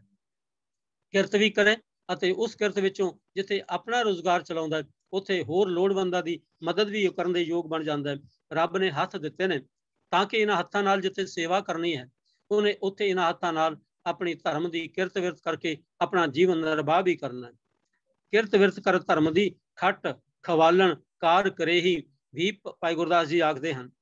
ਤੋ ਇੱਕ ਸਾਖੀ ਨਾਲ ਇਸ ਗੱਲ ਨੂੰ ਸਪਸ਼ਟ ਕਰਦੇ ਹਾਂ ਕਿ ਕਾਰੋਬਾਰ ਛੱਡਣ ਦੀ ਗੱਲ ਹੈ ਜਾਂ ਕਿਰਤ ਵਿਰਤ ਕਰਦਿਆਂ ਹੀ ਉਸ ਪਰਮਾਤਮਾ ਦੀ ਬੰਦਗੀ ਕੀਤੀ ਜਾ ਸਕਦੀ ਹੈ। ਤੋ ਸੂਫੀ ਸਾਹਿਤ ਵਿੱਚ ਇੱਕ ਕਹਾਣੀ ਪੜ੍ਹਨ ਨੂੰ ਮਿਲਦੀ ਹੈ ਕਿ ਬੂ ਅਲੀ ਕਲੰਦਰ, ਜਦੋਂ ਉਹਨੂੰ ਰੱਬ ਦੀ ਬੰਦਗੀ ਦਾ, ਖੁਦਾ ਦੀ ਬੰਦਗੀ ਦਾ ਅਹਿਸਾਸ ਹੋਇਆ ਕਿ ਜੀਵਨ ਵਿੱਚ ਖੁਦਾ ਦੀ ਬੰਦਗੀ ਵੀ ਕਰਨੀ ਹੈ, ਉਸਨੇ ਆਪਣਾ ਘਰ-ਬਾਰ ਸਭ ਕੁਝ ਛੱਡ ਛੜਾ ਕੇ ਤੇ ਇੱਕ ਡੋਲ ਲਿਆ, ਇੱਕ ਰੱਸੀ ਲੈ ਕੇ ਜੰਗਲ ਨੂੰ ਤੁਰ ਪਿਆ। ਜੰਗਲ ਵਿੱਚ ਜਾ ਕੇ ਕਾਫੀ ਦੇਰ ਉਹ ਆਪਣੇ ਖੁਦਾ ਦੀ ਬੰਦਗੀ ਆਪਣੇ ਢੰਗ ਨਾਲ ਕਰਦਾ ਰਿਹਾ। ਕਰਦਿਆਂ ਕਰਦਿਆਂ ਜੰਗਲਾਂ ਦੇ ਪੱਤੇ ਖਾ ਕੇ ਗੁਜ਼ਾਰਾ ਵੀ ਕੀਤਾ, ਕੰਦ ਮੂਲ ਚੁਣ ਖਾ ਕੇ ਆਪਣਾ ਪੇਟ ਵੀ ਭਰਿਆ। ਪਰ ਜਦੋਂ ਕਿਤੇ ਪਾਣੀ ਦੀ ਹੁਣ ਪਿਆਸ ਲੱਗੀ, ਥੋੜੀ ਦੇਰ ਤੋਂ ਬਰਦਾਸ਼ਤ ਕਰਦਾ ਰਿਹਾ, ਕਿਉਂਕਿ ਉਹ ਸਮਝਦੇ ਸਨ ਕਿ ਇਹਦੇ ਨਾਲ ਆਪਣੇ ਸਰੀਰ ਨੂੰ ਕਸ਼ਟ ਦੇਣ ਨਾਲ ਖੁਦਾ ਪ੍ਰਸੰਨ ਹੁੰਦਾ ਹੈ। ਪਰ ਜਦੋਂ ਪਿਆਸ ਨੇ ਬਹੁਤ ਤੰਗ ਕੀਤਾ ਤਾਂ ਉਹ ਪਾਣੀ ਦੀ ਭਾਲ ਵਿੱਚ ਇੱਧਰ ਉੱਧਰ ਭਟਕਣ ਲੱਗਾ ਤਾਂ ਦੂਰ ਉਸ ਦੀ ਨਜ਼ਰ ਪਈ, ਇੱਕ ਹਿਰਨ ਕਿਸੇ ਤਲਾਬ ਦੇ ਕੰਢੇ ਤੇ ਪਾਣੀ ਪੀ ਰਿਹਾ ਸੀ। ਬੂ ਅਲੀ ਕਲੰਦਰ ਵੀ ਉਸ ਪਾਸੇ ਗਏ। ਉਹਨਾਂ ਨੂੰ ਵੇਖਦਿਆਂ ਉਹ ਹਿਰਨ ਤਾਂ ਉੱਥੋਂ ਭੱਜ ਗਿਆ। ਪਰ ਹੋਇਆ ਇੱਕ ਕੌਤਕ। ਇਹ ਕਹਾਣੀ ਹੈ ਸੂਫੀ ਸਾਹਿਬ ਦੀ ਕੁਝ ਸਮਝਾਉਣ ਵਾਸਤੇ ਕਿ ਜਿਉਂ ਹੀ ਉਹ ਹਿਰਨ ਉੱਥੋਂ ਭੱਜ ਗਿਆ ਤੇ ਉਹ ਤਲਾਬ ਦਾ ਪਾਣੀ ਕਾਫੀ ਡੂੰਘਾ ਹੋ ਗਿਆ ਤੇ ਬੂ ਅਲੀ ਕਲੰਦਰ ਉਸ ਰੱਬ ਦੇ ਅੱਗੇ, ਉਸ ਖੁਦਾ ਦੇ ਅੱਗੇ ਇੱਕ ਸ਼ਿਕਾਇਤ ਕਰਨ ਲੱਗਾ, ਇਹ ਪ੍ਰਮਾਤਮਾ, ਮੈਂ ਤੇਰੀ ਇੰਨੇ ਚਿਰ ਤੋਂ ਬੰਦਗੀ ਕਰਦਾ ਹਾਂ, ਇੰਨੇ ਕਸ਼ਟ ਝੱਲਦਾ ਹਾਂ, ਘਰ-ਬਾਰ ਵੀ ਛੱਡਿਆ, ਇੱਥੇ ਆ ਕੇ ਵੀ ਮੇਰੇ ਕੋਲੋਂ ਤਾਂ ਹਿਰਨ ਚੰਗਾ, ਇਹਦੀ ਬਾਰੀ ਤੂੰ ਪਾਣੀ ਉੱਪਰ ਸੀ, ਪਰ ਜਦੋਂ ਮੈਂ ਆਇਆ ਤਾਂ ਇਹ ਪਾਣੀ ਬਿਲਕੁਲ ਥੱਲੇ ਚਲਾ ਗਿਆ। ਤਾਂ ਫਿਰ ਉਹ ਸਾਖੀਕਾਰ ਉਹ ਕਹਾਣੀਕਾਰ ਲਿਖਦਾ ਕਿ ਜਿਉਂ ਹੀ ਉਸਨੇ ਇਹ ਗਿੱਲਾ ਸ਼ਿਕਵਾ ਖੁਦਾ ਅੱਗੇ ਕੀਤਾ, ਇੱਕ ਆਕਾਸ਼ਬਾਣੀ ਹੋਈ ਤੇ ਬੂ ਅਲੀ ਕਲੰਦਰ ਨੂੰ ਉਸ ਆਕਾਸ਼ਬਾਣੀ ਵਿੱਚ ਇਹ ਬੋਲ ਸੁਣਾਈ ਦਿੱਤੇ ਕਿ ਬੂ ਅਲੀ ਕਲੰਦਰ, ਉਸ ਹਿਰਨ ਨੂੰ ਹੋਰ ਕੋਈ ਢੰਗ ਤਰੀਕਾ ਨਹੀਂ ਸੀ, ਉਹਦੇ ਕੋਲ ਹੋਰ ਕੋਈ ਸ਼ਕਤੀ ਨਹੀਂ ਸੀ, ਉਹਨੂੰ ਸਿਰਫ ਤੇ ਸਿਰਫ ਪਾਣੀ ਦੀ ਲੋੜ ਸੀ ਅਤੇ ਉਹ ਪਾਣੀ ਲਈ ਨਾ ਆਪਣੇ ਕੋਲ ਡੋਲ ਰੱਖ ਸਕਦਾ ਸੀ, ਨਾ ਕੋਈ ਰੱਸੀ ਨਾਲ ਪਾਣੀ ਖਿੱਚ ਸਕਦਾ ਸੀ। ਇਸ ਲਈ ਉਹਦੀ ਲੋੜ ਮੈਂ ਪੂਰੀ ਕੀਤੀ ਸੀ। ਪਰ ਤੂੰ, ਤੇਰੇ ਕੋਲ ਤਾਂ ਰੱਸੀ ਵੀ ਹੈ, ਡੋਲ ਵੀ ਹੈ, ਤੂੰ ਹੁਣ ਲਮਕਾ ਡੋਲ ਨਾਲ ਆਪਣਾ ਬੰਨ ਕੇ ਡੋਲ ਤੇ ਪਾਣੀ ਕੱਢ ਕੇ ਤੇ ਪੀ ਲੈ। ਜਿਉਂ ਹੀ ਇਹ ਬੋਲ ਸੁਣੇ ਤੇ ਉਸ ਬੂ ਅਲੀ ਕਲੰਦਰ ਨੇ ਆਪਣਾ ਡੋਲੂ ਤੇ ਰੱਸੀ ਵੀ ਸੁੱਟ ਦਿੱਤੇ ਕਿ ਇਹ ਵੀ ਸ਼ਾਇਦ ਬੰਦਗੀ ਵਿੱਚ ਰੁਕਾਵਟ ਹੈ। ਤਾਂ ਪਰ ਅਸਲ ਵਿੱਚ ਇਸ ਕਹਾਣੀ ਨੂੰ ਦੋ ਸਿਰਿਆਂ ਤੋਂ ਵੇਖਿਆ ਜਾ ਸਕਦਾ ਹੈ ਕਿ ਇਹ ਵੀ ਬਚਨ ਕੀਤੇ ਸੀ ਉਸ ਆਕਾਸ਼ ਬਾਣੀ ਵਿੱਚ ਕਿ ਆਪਣੇ ਰੱਸੀ ਨੂੰ, ਡੋਲ ਨੂੰ ਬੰਨ ਕੇ ਪਾਣੀ ਕੱਢ ਕੇ ਪੀ ਲੈ। ਪਰ ਬੂ ਅਲੀ ਕਲੰਦਰ ਨੇ ਕੀ ਇਹ ਠੀਕ ਕੀਤਾ? ਉਹਨਾਂ ਦੇ ਸਾਹਿਤ ਵਿੱਚ ਇੱਕ ਦੂਜੀ ਸਾਖੀ ਵੀ ਆਉਂਦੀ ਹੈ ਕਿ ਕੋਈ ਸਾਹਬੀ ਹਜ਼ਰਤ ਮੁਹੰਮਦ ਸਾਹਿਬ ਨੂੰ ਮਿਲਣ ਜਾਂਦਾ ਹੈ ਤੇ ਆਪਣੀ ਘੋੜੀ ਤੇ ਚੜ੍ਹ ਕੇ, ਆਪਣੀ ਡਾਚੀ ਤੇ ਚੜ੍ਹ ਕੇ ਉਹਨਾਂ ਨੂੰ ਜਾ ਕੇ ਮਿਲਦਾ ਅਤੇ ਮੁਹੰਮਦ ਸਾਹਿਬ ਨੇ ਆਖਿਆ ਕਿ ਕਿਵੇਂ ਆਇਆ ਹੈ? ਕਹਿੰਦਾ ਡਾਚੀ ਤੇ ਚੜ੍ਹ ਕੇ ਆਇਆ। ਮੁਹੰਮਦ ਸਾਹਿਬ ਕਹਿੰਦੇ ਡਾਚੀ ਕਿੱਥੇ ਹੈ? ਕਹਿੰਦੇ ਖੁਦਾ ਦੇ ਭਰੋਸੇ ਬਾਹਰ ਖੁੱਲੀ ਛੱਡ ਆਇਆ ਹਾਂ। ਤਾਂ ਮੁਹੰਮਦ ਸਾਹਿਬ ਨੇ ਆਖਿਆ ਖੁਦਾ ਦਾ ਭਰੋਸਾ ਬਾਅਦ ਵਿੱਚ ਕਰੀ, ਪਹਿਲਾਂ ਡਾਚੀ ਦੀਆਂ ਲੱਤਾਂ ਬੰਨ ਕੇ ਆਉਣਾ ਸੀ, ਕਿਸੇ ਹੋਰ ਨੂੰ ਕਿਤੇ ਦੁਲੱਤਾਂ ਮਾਰ ਕੇ ਨੁਕਸਾਨ ਨਾ ਪਹੁੰਚਾ ਦੇ। ਭਾਵ ਉਹਨਾਂ ਦੇ ਅੰਦਰ ਵੀ ਇਹ ਗੱਲ ਸੀ ਕਿ ਮਨੁੱਖ ਨੇ ਕਿਰਤ ਕਰਨੀ ਹੈ। ਇਹ ਵੱਖਰੀ ਗੱਲ ਹੈ ਕਿ ਬਹੁਤ ਸਾਰੇ ਸੂਫੀ ਵਿਹਲੇ ਰਹਿ ਕੇ ਮਖੱਟੂ ਬਣ ਜਾਣ, ਉਹ ਗੱਲ ਅਲੱਗ ਹੈ। ਪਰ ਗੁਰਮਤ ਵਿੱਚ ਜਦੋਂ ਅਸੀਂ ਵੇਖਦੇ ਹਾਂ, ਇੱਥੇ ਤਾਂ ਸਾਨੂੰ ਸਿਖਾਇਆ ਹੀ ਇਹ ਜਾਂਦਾ ਹੈ ਕਿ ਪਹਿਲਾਂ ਕਿਰਤ ਹੈ, ਫਿਰ ਨਾਮ ਜਪਣਾ ਹੈ, ਫਿਰ ਵੰਡ ਕੇ ਛਕਣਾ ਹੈ। ਭਾਈ ਮੰਝ ਦੀ ਸਿੰਘ ਅਸੀਂ ਆਪਣੇ ਇਤਿਹਾਸ ਵਿੱਚ ਪੜ੍ਹਦੇ ਹਾਂ, ਗੁਰੂ ਅਰਜਨ ਦੇਵ ਜੀ ਮਹਾਰਾਜ ਨੇ ਜਿੱਥੇ ਉਹਨਾਂ ਨੂੰ ਉਪਦੇਸ਼ ਕੀਤਾ ਕਿ ਸੇਵਾ ਕਰੋ, ਸੇਵਾ ਕਰਨੀ, ਲੱਕੜਾਂ ਲਿਆਉਣ ਦੀ ਡਿਊਟੀ ਲਗਾਈ, ਪਰ ਤੇ ਨਾਲ ਹੀ ਇਹ ਬਚਨ ਵੀ ਕੀਤੇ ਕਿ ਆਪਣੀ ਸੇਵਾ ਕਰਦਿਆਂ ਕਰਦਿਆਂ ਆਪਣੀ ਕਿਰਤ ਬਿਰਤ ਵੀ ਕਰਕੇ ਆਪਣਾ ਪੇਟ ਵੀ ਪਾਲਣਾ। ਤਾਂ ਭਾਈ ਮੰਝ ਜੀ ਨੇ ਜਿੱਥੇ ਲੱਕੜਾਂ ਰਾਹੀਂ ਲੰਗਰ ਵਿੱਚ ਸੇਵਾ ਪਾਉਣੀ, ਉੱਥੇ ਕੁਝ ਲੱਕੜਾਂ ਵੇਚ ਕੇ ਆਪਣੀ ਰੋਟੀ ਟੁੱਕ ਆਦਿਕ ਦਾ ਕੰਮ ਵੀ ਸਾਰਨਾ। ਇੰਜ ਅਜਿਹਾ ਤਾਂ ਹੀ ਸੰਭਵ ਹੈ ਕਿ ਜੇ ਸਾਨੂੰ ਵਾਹਿਗੁਰੂ ਤੇ ਭਰੋਸਾ ਹੋਵੇ ਕਿ ਵਾਹਿਗੁਰੂ ਹੀ ਮੇਰੇ ਜੀਵਨ ਦੇ ਨਿਰਵਾਹ ਕਰਨ ਦੇ, ਉਹ ਮੈਨੂੰ ਹਰ ਜਗ੍ਹਾ ਉਦੋਂ ਮੈਂ ਕਰਨਾ, ਪਰ ਫਲ ਉਸਨੇ ਮੈਨੂੰ ਦੇਣਾ ਹੈ। ਜਨਮ ਤੋਂ ਅੰਤ ਸਮੇਂ ਤੱਕ ਸਾਡੀਆਂ ਸਾਰੀਆਂ ਲੋੜਾਂ ਅਗਰ ਪੂਰੀਆਂ ਹੁੰਦੀਆਂ ਰਹੀਆਂ ਨੇ ਤਾਂ ਹੁਣ ਉਹ ਅੱਗੇ ਪ੍ਰਤਪਾਲਣਾ ਨਹੀਂ ਕਰੇਗਾ। ਬਚਪਨ ਵਿੱਚ ਮੂੰਹ ਦੇ ਵਿੱਚ ਦੰਦ ਨਹੀਂ ਸਨ, ਪਰ ਮਾਂ ਦੇ ਥਣਾਂ ਵਿੱਚ ਦੁੱਧ ਦੇ ਕੇ ਪਰਮਾਤਮਾ ਨੇ ਸਾਡੇ ਪ੍ਰਤਪਾਲਣਾ ਦਾ ਜ਼ਰੀਆ ਬਣਾਇਆ ਹੋਇਆ ਸੀ। ਕਿਸੇ ਕਵੀ ਦੇ ਬੋਲ ਨੇ, ਜਬ दांत न थे तब दूध दिया, अब दांत दिए क्या रोजी ना देगा। ਰੋਜ਼ੀ ਦਾ ਪ੍ਰਬੰਧ ਵੀ ਇਸ ਸੰਸਾਰ ਵਿੱਚ ਹੈ, ਬਸ ਮਨੁੱਖ ਨੇ ਆਪਣੀ ਮਿਹਨਤ ਕਰਕੇ, ਯਤਨ ਕਰਕੇ ਉਸ ਨੂੰ ਕਮਾਉਣਾ ਅਤੇ ਭਰੋਸਾ ਉਸ ਅਕਾਲ ਪੁਰਖ ਦਾ ਰੱਖਣਾ। ਉਸ ਦੀ ਟੇਕ ਭਰੋਸਾ ਰੱਖ ਕੇ ਜਦੋਂ ਇਹ ਯਕੀਨ ਬਣੇਗਾ ਕਿ ਸਾਰੀ ਦੁਨੀਆ ਦਾ ਭਾਰ ਅਗਰ ਉਹ ਪ੍ਰਮਾਤਮਾ ਉਠਾਉਂਦਾ ਹੈ ਤਾਂ ਫਿਰ ਮੇਰੀ ਪ੍ਰਤਪਾਲਨਾ ਕਿਉਂ ਨਹੀਂ ਕਰੇਗਾ। ਤੇ ਆਖਰ ਵਿੱਚ ਕਬੀਰ ਸਾਹਿਬ ਜੀ ਫਿਰ ਇਸ ਸ਼ਬਦ ਦਾ ਨਿਚੋੜ ਦਿੰਦਿਆਂ ਇਹ ਵਚਨ ਕਰਦੇ ਹਨ, ਕਹੋ ਕਬੀਰ ਇੱਕ ਬੁੱਧ ਵਿਚਾਰੀ, ਕਿਆ ਬਸ ਜੋ ਬਿਖ ਦੇ ਮਹਿਤਾਰੀ।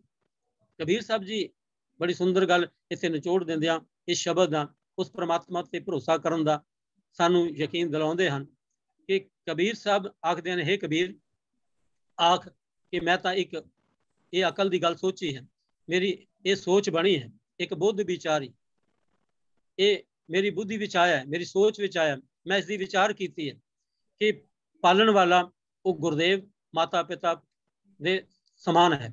ਜਿਵੇਂ ਮਾਂ ਬਾਪ ਆਪਣੇ ਬੱਚੇ ਦੀ ਪ੍ਰਤਪਾਲਨਾ ਕਰਦੇ ਹਨ, ਇਵੇਂ ਉਹ ਪ੍ਰਮਾਤਮਾ ਸਾਰੇ ਸੰਸਾਰ ਦੇ ਏਕ ਪਿਤਾ ਏਕ ਸਕੇ ਹਮ ਬਾਰਿਕ ਤੂੰ ਮੇਰਾ ਗੁਰਹਾਈ। ਉਹ ਪ੍ਰਮਾਤਮਾ ਹੀ ਸਾਡਾ ਪਿਤਾ ਹੈ, ਉਸ ਪ੍ਰਮਾਤਮਾ ਹੀ ਸਾਡਾ ਬੰਧਪ ਹੈ, ਉਹ ਮਾਂ ਹੈ, ਤੂੰ ਮੇਰਾ ਪਿਤਾ, ਤੂੰ ਹੈ ਮੇਰਾ ਮਾਤਾ, ਤੂੰ ਮੇਰਾ ਬੰਧਪ, ਤੂੰ ਮੇਰਾ ਭਰਾਤਾ, ਤੂੰ ਮੇਰਾ ਰਾਖਾ ਸਭਨੀ ਥਾਈ, ਤਾਂ ਭਾਉ ਕਿਹਾ ਕਾੜਾ ਜੀਓ। ਕਿਉਂਕਿ ਇਹ ਵਿਸ਼ਵਾਸ ਬਣ ਜਾਂਦਾ ਹੈ ਕਿ ਜੇ ਮਾਂ ਬਾਪ ਹੀ ਕਿਸੇ ਬੱਚੇ ਨੂੰ ਜ਼ਹਿਰ ਦੇ ਦੇਣ ਤਾਂ ਫਿਰ ਉਸ ਨੂੰ ਕੋਈ ਬਚਾ ਨਹੀਂ ਸਕਦਾ। ਇਹ ਗੱਲ ਕਹਿ ਕੇ ਕਬੀਰ ਸਾਹਿਬ ਜੀ ਇਸ ਗੱਲ ਨੂੰ ਸਪਸ਼ਟ ਕਰਦੇ ਹਨ, ਜਿਵੇਂ ਬੱਚਾ ਆਪਣੇ ਮਾਂ ਬਾਪ ਦੀ ਉਂਗਲ ਪਕੜ ਕੇ ਮਾਂ ਬਾਪ ਦੀ ਗੋਦੀ ਵਿੱਚ ਬੈਠ ਕੇ ਨਿਸ਼ਚਿੰਤ ਰਹਿੰਦਾ ਹੈ, ਇਵੇਂ ਪ੍ਰਮਾਤਮਾ ਦੀ ਸ਼ਰਨ ਵਿੱਚ ਰਹਿ ਕੇ ਉਸ ਦੇ ਭਰੋਸੇ ਤੇ ਟਿਕਿਆ ਰਹਿ ਕੇ ਤੂੰ ਵੀ ਹਮੇਸ਼ਾ ਆਪਣੇ ਜੀਵਨ ਦੇ ਸਾਰੇ ਕਾਰ ਵਿਹਾਰ ਕਰ।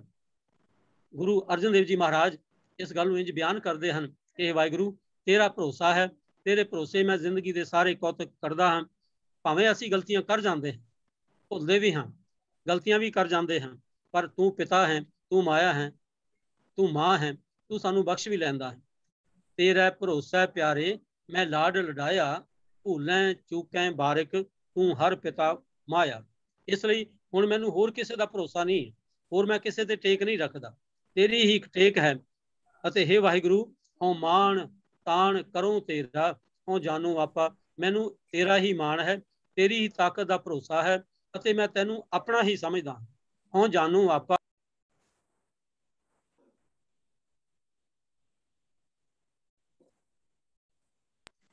ਅਤੇ ਸਾਰਿਆਂ ਦੇ ਬਾਹਰ ਵੀ ਮੌਜੂਦ ਹੈ, ਭਾਵ ਤੂੰ ਹਰ ਜਗ੍ਹਾ ਹੈ। ਦਰ ਦਰ ਤੇ ਹੁਣ ਮੁਤਾਜੀ ਕਰਨ ਦੀ ਲੋੜ ਹੀ ਨਹੀਂ ਰਹੇਗੀ। हे ਪ੍ਰਭੂ ਮੈਂ ਹੁਣ ਟੇਕ ਰੱਖਣੀ ਹੈ ਤਾਂ ਤੇਰੀ ਹੀ ਟੇਕ ਦੇ ਸਾਰੇ ਜਿਉਣਾ ਹੈ, ਕਿਉਂਕਿ ਮੈਨੂੰ ਇਹ ਯਕੀਨ ਵੱਜ ਗਿਆ ਹੈ ਕਿ ਤੂੰ ਪੈਦਾ ਤੂੰ ਕਰਨ ਵਾਲਾ ਹੈ, ਰੋਜ਼ੀ ਤੂੰ ਦੇਣ ਵਾਲਾ ਹੈ ਅਤੇ ਮਾਰਨ ਵਾਲਾ ਵੀ ਤੂੰ ਹੀ ਹੈ। ਮਾਰੈ ਰਾਖੈ ਏਕੋ ਆਪ, ਮਾਨੂ ਕੈ ਕਿਛ ਨਾਹੀ ਹਾਥ। ਜੇ ਮਨੁੱਖ ਦੇ ਵਸ ਵਿੱਚ ਕੁਝ ਨਹੀਂ, ਮਾਰਨ ਵਾਲਾ ਵੀ ਤੂੰ ਹੈ, ਰੱਖਣ ਵਾਲਾ ਵੀ ਤੂੰ ਹੈ, ਵਿਕਾਰਾਂ ਵਿੱਚ ਡੋਬਣ ਵਾਲਾ ਵੀ ਤੂੰ ਹੈ, ਵਿਕਾਰਾਂ ਤੋਂ ਬਚਾਉਣ ਵਾਲਾ ਵੀ ਤੂੰ ਹੈ। ਇਸ ਲਈ ਇਹੀ ਭਰੋਸਾ ਮਨੁੱਖ ਨੂੰ ਹਰ ਤਰ੍ਹਾਂ ਦੀ ਮੁਹਤਾਜੀ ਤੋਂ ਬਚਾ ਦਿੰਦਾ ਹੈ, ਬਚਾ ਲੈਂਦਾ ਹੈ। ਭਰੋਸਾ ਤੇ ਉਹ ਵੀ ਪਰਮੇਸ਼ਰ ਤੇ ਮਨੁੱਖ ਨੂੰ ਸੁਖੀ ਰੱਖਦਾ ਹੈ, ਆਨੰਦ ਬਖਸ਼ਦਾ ਹੈ। ਦੁਨੀਆ ਦੇ ਭਰੋਸੇ ਕਈ ਵਾਰ ਮਨੁੱਖ ਧੋਖੇ ਖਾ ਜਾਂਦਾ ਹੈ, ਕਿਸੇ ਮਨੁੱਖ ਦਾ ਕੀਤਾ ਭਰੋਸਾ ਡੋਲ ਜਾਂਦਾ ਹੈ, ਧਨ ਦਾ ਕੀਤਾ ਭਰੋਸਾ ਕਈ ਵਾਰ ਗਲਤ ਸਾਬਤ ਹੋ ਜਾਂਦਾ ਹੈ। ਕਿਤੇ ਮਿੱਤਰ ਦੋਸਤ ਆਪਣਾ ਸਾਥ ਛੱਡ ਵੀ ਸਕਦੇ ਹਨ, ਪਰ ਜਿਸ ਨੂੰ ਉਸ ਵਾਹਿਗੁਰੂ ਨੂੰ ਆਪਣਾ ਬੰਧਪ ਬਣਾ ਲਿਆ, ਉਸ ਵਾਹਿਗੁਰੂ ਤੇ ਭਰੋਸਾ ਰੱਖ ਲਿਆ, ਉਸ ਨੂੰ ਇਹ ਹਮੇਸ਼ਾ ਗੱਲ ਚੰਗੀ ਲੱਗਦੀ ਹੈ, ਤਿਸ ਕਾ ਹੁਕਮ ਬੂਝ ਸੁਖ ਹੋਏ, ਤਿਸ ਕਾ ਨਾਮ ਰੱਖ ਕੰਠ ਪਰੋਏ। ਤੋ ਅੱਜ ਦੇ ਇਸ ਵਿਚਾਰ ਗੁਚਰੇ ਸ਼ਬਦ ਵਿੱਚ ਵੀ ਕਬੀਰ ਸਾਹਿਬ ਜੀ ਇਸੇ ਭਰੋਸੇ ਦਾ ਜ਼ਿਕਰ ਕਹਿੰਦੇ ਹਨ। ਅਬ ਕਹੋ ਰਾਮ ਭਰੋਸਾ ਤੋਰਾ, ਤਬ ਕਾਹੂ ਕਾ ਕਵਨ ਨਿਹੋਰਾ। ਇਹ ਕਬੀਰ ਆਖ ਕਿ हे ਵਾਹਿਗੁਰੂ ਹੁਣ ਮੈਨੂੰ ਸਿਰਫ ਤੇਰਾ ਹੀ ਭਰੋਸਾ ਹੈ। ਜਦੋਂ ਤੇਰੇ ਭਰੋਸੇ ਮੈਂ ਜੀਵਨ ਜਿਉਂਦਾ ਹਾਂ, ਫਿਰ ਮੈਨੂੰ ਕਿਸੇ ਦੀ ਨਿਹੋਰਾ ਭਾਵ ਕਿਸੇ ਦੀ ਮੁਹਤਾਜੀ, ਕਿਸੇ ਦਾ ਅਹਿਸਾਨ ਨਹੀਂ ਚੱਲਣਾ ਪੈਂਦਾ, ਕਿਉਂਕਿ ਤੇਰੇ ਭਰੋਸੇ ਤੋਂ ਟੁੱਟ ਕੇ ਜਦੋਂ ਮੈਂ ਵਿਚਰਦਾ ਹਾਂ ਤਾਂ ਮੈਂ ਦੁਨੀਆ ਦੇ ਭਰੋਸੇ ਟਿਕਦਾ ਹਾਂ ਤਾਂ ਮੈਨੂੰ ਜਗ੍ਹਾ ਜਗ੍ਹਾ ਠੋਕਰਾਂ ਖਾਣੀਆਂ ਪੈਂਦੀਆਂ ਹਨ, ਦੁੱਖ ਝੱਲਣ ਪੈਂਦੇ ਹਨ, ਕਿਉਂਕਿ ਮਾਨੂ ਕੀ ਟੇਕ ਬਰਸੀ ਸਭ ਜਾਨ, ਦੇਵਨ ਕਉ ਏਕ ਹੈ ਭਗਵਾਨ। ਜਿਸ ਕੈ ਦੀਐ ਰਹਿ ਅਗਾਏ, ਬਹੁਰ ਨਾ ਤ੍ਰਿਸ਼ਨਾ ਲਾਗੇ ਆਏ। ਜਿਸ ਪ੍ਰਮਾਤਮਾ ਦੇ ਦਿੱਤਿਆਂ ਕਦੀ ਤੋਟ ਨਹੀਂ ਆਉਂਦਾ, ਜਿਸ ਪ੍ਰਮਾਤਮਾ ਦੇ ਦਿੱਤਿਆਂ ਫਿਰ ਮਨ ਰੱਜ ਜਾਂਦਾ ਹੈ। ਹਰ ਜੀਓ ਤੇਰੀ ਦਾਤੀ ਰਾਜਾਂ, ਉਹਦੀਆਂ ਦਾਤਾਂ ਨਾਲ ਮਨੁੱਖ ਰੱਜ ਜਾਏ, ਫਿਰ ਹੋਰ ਜਗ੍ਹਾ ਭਟਕਣ ਦੀ ਲੋੜ ਹੀ ਨਹੀਂ। ਮਨ ਵਿੱਚੋਂ ਲੋਭ ਖਤਮ, ਮਨ ਵਿੱਚੋਂ ਕਾਮ ਖਤਮ, ਮਨ ਵਿੱਚੋਂ ਕਾਮ ਖਤਮ ਤੇ ਸੰਜਮੀ ਬਣ ਗਿਆ, ਲੋਭ ਖਤਮ ਤੇ ਪੁਰਸ਼ਾਰਥੀ ਮਿਹਨਤੀ ਬਣ ਗਿਆ, ਮੋਹ ਖਤਮ ਤੇ ਪ੍ਰੇਮ ਵਿੱਚ ਬਦਲ ਗਿਆ, ਕ੍ਰੋਧ ਖਤਮ ਤੇ ਵੀਰ ਰਸ ਆ ਗਿਆ। ਇੰਜ ਇਹ ਵਿਕਾਰ ਜਦੋਂ ਬਦਲ ਗਏ ਤਾਂ ਇਸ ਜੀਵਨ ਦੀ ਕਾਇਆ ਕਲਪ ਹੋ ਗਈ, ਅਤੇ ਜਦੋਂ ਜੀਵਨ ਬਦਲ ਗਿਆ, ਇੱਕ ਪ੍ਰਮਾਤਮਾ ਦਾ ਭਰੋਸਾ ਬਣ ਗਿਆ, ਤੇ ਉਹ ਜੀਵਨ ਦਾ ਜੋ ਆਨੰਦ ਹੈ ਉਸ ਨੂੰ ਹੀ ਗੁਰਮਤਿ ਵਿੱਚ ਚੜ੍ਹਦੀ ਕਲਾ ਦਾ ਨਾਮ ਵੀ ਦਿੱਤਾ ਗਿਆ ਹੈ। ਜਿੱਥੇ ਦੁੱਖ ਨਹੀਂ ਸਭ ਸੁਖੀ ਹੈ ਰੇ, ਹਾਰ ਨਹੀਂ ਸਭ ਜੀਤ ਹੈ, ਬੁਰਾ ਨਹੀਂ ਸਭ ਭਲਾ ਹੀ ਹੈ ਰੇ, ਇੱਕ ਹੈ ਕੀ ਨਿਤ ਹੈ। ਫਿਰ ਕੋਈ ਬੁਰਾ ਨਹੀਂ, ਸਭ ਉਸ ਵਾਹਿਗੁਰੂ ਦੀ ਰਜ਼ਾ ਵਿੱਚ ਤੁਰਨਾ ਸ਼ੁਰੂ ਕਰਦਾ ਹੈ। ਆਸ ਅੰਤ ਵਿੱਚ ਆਓ ਅਸੀਂ ਵੀ ਅਰਦਾਸ ਕਰੀਏ, ਵਾਹਿਗੁਰੂ ਸਾਨੂੰ ਵੀ ਇਸ ਭਰੋਸੇ ਜੀਵਨ ਜਿਉਣ ਦੀ ਜਾਚ ਬਖਸ਼ਿਸ਼ ਕਰੇ। ਅਸੀਂ ਵੀ ਜਿੱਥੇ ਆਪਣੀ ਝੋਲੀ ਵਿੱਚ ਸਿੱਖੀ ਦਾਨ ਪ੍ਰਾਪਤ ਕਰਨ ਦੀ ਅਰਦਾਸ ਕਰਦੇ ਹਾਂ, ਉੱਥੇ ਇਹ ਭਰੋਸੇ ਦੀ ਦਾਤ ਵੀ ਉਸ ਵਾਹਿਗੁਰੂ ਦੇ ਅੱਗੇ ਮੰਗੀਏ, ਤਾਂ ਕਿ ਸਾਡੇ ਜੀਵਨ ਵਿੱਚ ਵੀ ਇਹ ਭਰੋਸਾ ਵੱਧ ਜਾਏ। ਅਤੇ ਭਰੋਸਾ ਤਾਂ ਵੱਧਦਾ ਜੇ ਅਸੀਂ ਭਰੋਸੇ ਯੋਗ ਵੀ ਬਣੀਏ। ਜੇ ਕੋਈ ਆਖੇ ਅਸੀਂ ਕੁਝ ਨਹੀਂ ਕਰਨਾ ਤੇ ਸਭ ਪਰਮਾਤਮਾ ਆਪ ਕਰੇਗਾ, ਤਾਂ ਫਿਰ ਇਹ ਭਰੋਸਾ ਅਧੂਰਾ ਭਰੋਸਾ ਤਾਂ ਹੋ ਸਕਦਾ ਹੈ, ਪਰ ਪੂਰਨ ਭਰੋਸਾ ਉਦੋਂ ਹੀ ਹੈ ਜਦੋਂ ਆਪ ਯੋਗ ਬਣਦੇ ਜਾਈਏ, ਆਪਣੀ ਕਿਰਤਕਾਰ, ਆਪਣਾ ਕੰਮ, ਆਪਣੇ ਕਾਜ ਇੰਜ ਕਰੀਏ ਕਿ ਉਹ ਗੁਰੂ ਦੇ ਦੱਸੇ ਰਾਹ ਤੇ ਤੁਰ ਕੇ ਪਰਮੇਸ਼ਰ ਦੀ ਬੰਦਗੀ ਵਾਲਾ ਵੀ ਜੀਵਨ ਵੀ ਜੀਵੀਏ, ਅਤੇ ਹੱਥ ਪਾਉ ਕਰ ਕੰਮ ਸਭ ਦੇ ਰਾਹ ਤੇ ਵੀ ਤੁਰੀਏ, ਕਿਰਤ ਵਿਰਤ ਕਰ ਧਰਮ ਦੀ ਹੱਥੋਂ ਦੇ ਕੇ ਭਲਾ ਮਨਾਈਏ, ਤਾਂ ਫਿਰ ਜੀਵਨ ਵਿੱਚ ਸਦਾ ਚੜ੍ਹਦੀ ਕਲਾ ਬਣਦੀ ਹੈ, ਜੀਵਨ ਵਿੱਚ ਸਦਾ ਟਿਕਿਆ ਰਹਿੰਦਾ ਹੈ, ਫਿਰ ਕਿਸੇ ਦੀ ਅਹਿਸਾਨ ਫਰਮੋਸ਼ੀ ਨਹੀਂ ਚੱਲਣੀ ਪੈਂਦੀ। ਸਤਿਗੁਰੂ ਜੀ ਨੇ ਸਾਨੂੰ ਇਹ ਜੀਵਨ ਜਾਚ ਬਖਸ਼ੀ ਹੈ। ਉਹ ਕਬੀਰ ਸਾਹਿਬ ਜੀ ਦੇ ਇਸ ਸ਼ਬਦ ਵਿੱਚ ਵੀ ਸਾਨੂੰ ਇਹ ਉਪਦੇਸ਼ ਕੀਤੇ ਹਨ ਕਿ ਜੇ ਮੁਕਤੀ ਚਾਹੁੰਦਾ ਤਾਂ ਪਰਮਾਤਮਾ ਨੂੰ ਆਪਣੇ ਹਿਰਦੇ ਵਿੱਚ ਵਸਾ।